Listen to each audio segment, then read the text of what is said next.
Life style building యజమాని మధుసూదన్ రెడ్డిని మోసగించిన దొంగ బాబా ఓరిస్ హోటల్లో దిగాడు. అక్కడి నుంచే దొంగ బాబాను మధుసూదన్ రెడ్డి తన ఇంటికి వెంటబెట్టుకుని వెళ్లాడు. అసలు దొంగ బాబా హోటల్లో దిగిన దగ్గర నుంచి 1,30,00,000తో ఉడాయించేదాకా ఏం చేశాడో మా ప్రతినిధి శర్మ వివరిస్తారు. ప్రస్తుతం మనం బంజారా హిల్స్ రోడ్ నెంబర్ 12లోని ఓరిస్ హోటల్ దగ్గర ఉన్నాం. నిన్న రాత్రి జరిగినటువంటి సంఘటన, lifestyle owner Madhusudan Reddy ఇంటిలో ఒక బాబా వచ్చి మత్తు మందు ఇచ్చి వాళ్ళ ఇంట్లో ఉన్నటువంటి 1,30,00,000 నగదు అలాగే బంగారు ఆభరణాలను దోచుకెళ్ళినటువంటి ఘటన. దీనికి సంబంధించి ప్రస్తుతం ఓరిస్ హోటల్లోనే అతడు ఈ రూమ్లో దిగాడు. బెంగళూరు నుంచి వచ్చినటువంటి శివానంద స్వామి అనేటువంటి వ్యక్తే ఈ హోటల్లో దిగాడు. మధుసూదన్ రెడ్డి వాళ్ళే ఈ ఓరిస్ హోటల్లో అతనికి రూమ్ బుక్ చేశారు. వాళ్ళు ఆర్థికమైనటువంటి ఇబ్బందుల్లో ఉన్నారు కాబట్టి పూజలు చేస్తే వాళ్లకు నయమవుతుందనేటువంటి సమాచారంతో ఆ శివానంద స్వామికి ఫోన్ చేసి అతన్ని హైదరాబాద్కు రప్పించారు. హైదరాబాద్కు రప్పించిన తర్వాత ఈ ఓరిస్ హోటల్లో ఈ గదిలోనే అతన్ని ఉంచారు. నిన్న ఉదయం 10 గంటల ప్రాంతంలో road number MLA colony, Banjara hills MLA కాలనీలో మధుసూదన్ రెడ్డి ఇంటికి చేరుకున్నారు. ఆ తర్వాత పూజలు నిర్వహించిన తర్వాత వాళ్లకు మత్తుమందు ఇచ్చి 1,30,00,000 నగదు బంగారు ఆభరణాలను దోచుకెళ్లాడు. మరి ఈ ఘటనకు సంబంధించి ప్రస్తుతం అతను కర్ణాటక బెంగళూరు ప్రాంతానికి సంబంధించినటువంటి వ్యక్తిగా చెప్తున్నారు. హైదరాబాద్లో చాలా మందితో అతనికి సంబంధాలు ఉన్నాయనేటువంటి విషయం కూడా తెలుస్తూ ఉంది. కానీ ఓరిస్ హోటల్లో దిగినటువంటి బాబా ఇక్కడి నుంచి నేరుగా మధుసూదన్ రెడ్డి ఇంటికి వెళ్ళాడు. అక్కడ పూజలు నిర్వహించిన తర్వాత వాళ్ళ ఇంట్లో ఉన్నటువంటి నగదు బంగారు ఆభరణాలను మూట కట్టి ఆ పూజ చేసినటువంటి ప్రాంతంలో ఉంచమని చెప్పాడు. ఆ పూజ చేసిన ప్రాంతంలో ఉంచిన తర్వాత వాళ్ళ ఇంట్లో ప్రసాదం చేసి నైవేద్యం పెట్టమని మొదలు చెప్పాడు. కానీ మీ నైవేద్యం బాగాలేదు, తాను చేసినటువంటి ప్రసాదాన్నే తీసుకోవాలని చెప్పాడు. ఆ ప్రసాదం ఇచ్చిన తర్వాత అందులో మత్తుమందు కలిపినట్టుగా తెలుస్తోంది. చాలా తీవ్రమైనటువంటి మత్తుమందు, నిద్ర మత్తులోకి జారుకున్నారు. ఆ ముగ్గురు, మధుసూదన్ రెడ్డితో పాటు భార్య కొడుకు, వీళ్ళు ముగ్గురు కూడా తీవ్రం అపస్మారక స్థితిలో చేరుకున్నారు. ఆ తర్వాత ఆ 1,30,00,000 నగదు బంగారు ఆభరణాలను తీసుకువెళ్ళాడు.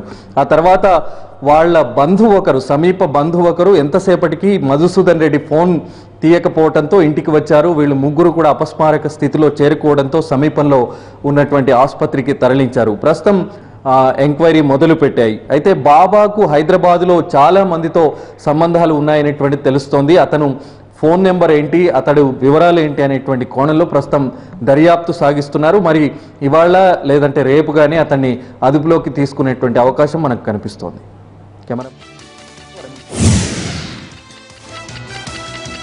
వైఎస్ జగన్ ఈ ఉదయం ఇంగ్లాండ్కు వెళుతున్నారు. కుటుంబ సభ్యులతో కలిసి 10 రోజుల పాటు జగన్ అక్కడ గడుపుతారు. ఇది జగన్ వ్యక్తిగత టూర్ అని వైసీపీ వర్గాలు వెల్లడించాయి.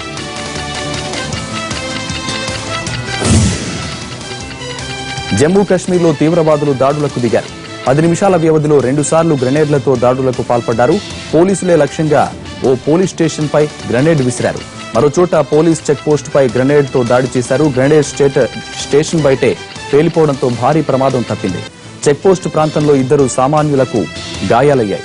ఈ 2 ఘటనలు షాపియన్ జిల్లాలో జరిగాయి. గాయపడిన వారిని చికిత్స కోసం స్థానిక జిల్లా ఆసుపత్రికి తరలించారు పోలీసులు. ఉన్నట్టుండి జరిగిన దాడులతో అప్రమత్తమైన సెక్యూరిటీ సిబ్బంది రంగంలోకి దిగి మిలిటెంట్ల కోసం గాలిస్తున్నారు.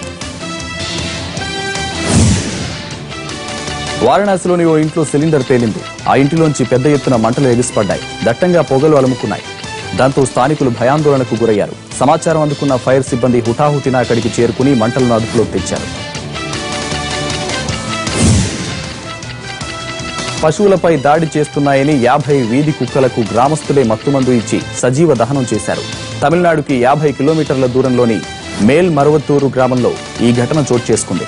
గ్రామంలోని గొర్రెలు, మేకలపై వీధి కుక్కలు దాడి చేసి చంపేస్తున్నాయని కొందరు గ్రామస్తులు కుక్కలకు పురుగుల మందు కలిపిన అన్నం పెట్టి ఆ తర్వాత కిరోసిన్ పోసి తగలబెట్టారు.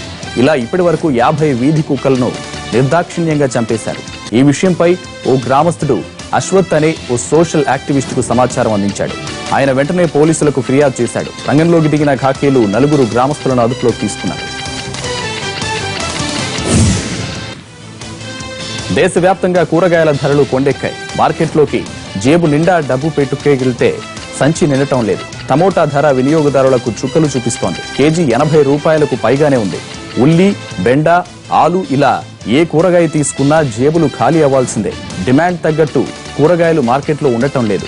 ఉన్న వెజిటబుల్స్ కు ఎక్కువ ధరలు పెట్టి అమ్ముతున్నారు వ్యాపారులు. సూపర్ మార్కెట్లో అయితే రోజుకో ధర చొప్పున అమ్ముతున్నారు. దీంతో సామాన్యులు తీవ్రంగా ఇబ్బందులు పడుతున్నారు. ఢిల్లీలో ధరలు వినియోగదారులకు షాక్ ఇస్తున్నాయి. తెలుగు రాష్ట్రాల్లోనూ భారీగా ధరలు పెరిగాయి. కరువు పరిస్థితుల వల్ల దిగుబడి తగినంతగా రాలేదు. ఇప్పటికిప్పుడే పరిస్థితి మారేలా కనిపించడం లేదు. 2-3 నెలలు గడిచినా పంట దిగుబడి వచ్చేదాకా ఈ రేట్లను భరించాల్సిందే. నానాటికి పెరుగుతున్న నిత్యావసర వస్తువుల ధరలను అదుపు చేసే చర్యలపై ప్రధాని మోదీ కేంద్ర మంత్రులతో చర్చించారు. పప్పు ధాన్యాల దిగుమతి పరిస్థితి, అత్యవసర నిల్వలు, దిగుమతైన పప్పు ధాన్యాలను వెంటనే రాష్ట్రాల ద్వారా సబ్సిడీ ధరలకు ప్రజలకు పంపిణీ చేయడం వంటి అంశాలన్నీ ఈ సమావేశంలో చర్చించారు. అధిక ధరల నియంత్రణపై కేంద్ర మంత్రులు కూడా పలు సూచనలు, సలహాలు ఇచ్చారు.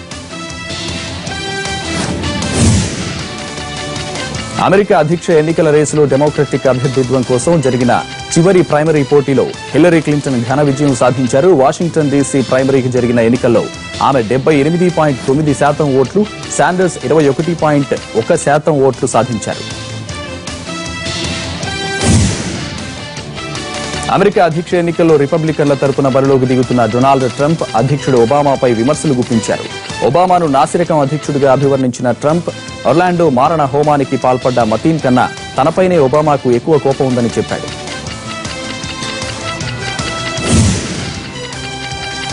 పెట్రోల్ ధరలు మళ్లీ పెరిగాయి.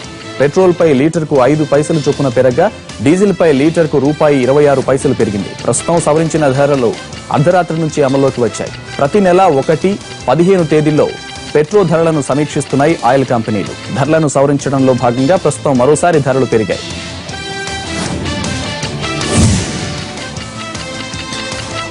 జింబాబ్వే పర్యటనలో టీమిండియా ముచ్చటగా మూడోసారి మెరిసింది. 3 వన్డేల సిరీస్ ను క్లీన్ స్వీప్ చేసింది. 3వ వన్డేలోనూ ధోనీసేన ఆల్రౌండ్ షోతో రాణించి 10 వికెట్ల తేడాతో అలవోకగా విజయం సాధించింది. హైదరాబాద్ లో అతిపెద్ద బ్రాండెడ్ స్కెచర్ ఫుట్వేర్ మాల్ ను ప్రారంభించింది గోవా బ్యూటీ ఇలియానా. ప్రస్తుతం బాలీవుడ్ కే పరిమితమైన ఆమె మంచి అవకాశాలు వస్తే టాలీవుడ్ కి తొందరలోనే వస్తానంటున్నారు. ప్రస్తుతం ఇలియానా అక్షయ్ కుమార్ తో రుస్తుం అనే చిత్రంలో నటిస్తున్నారు.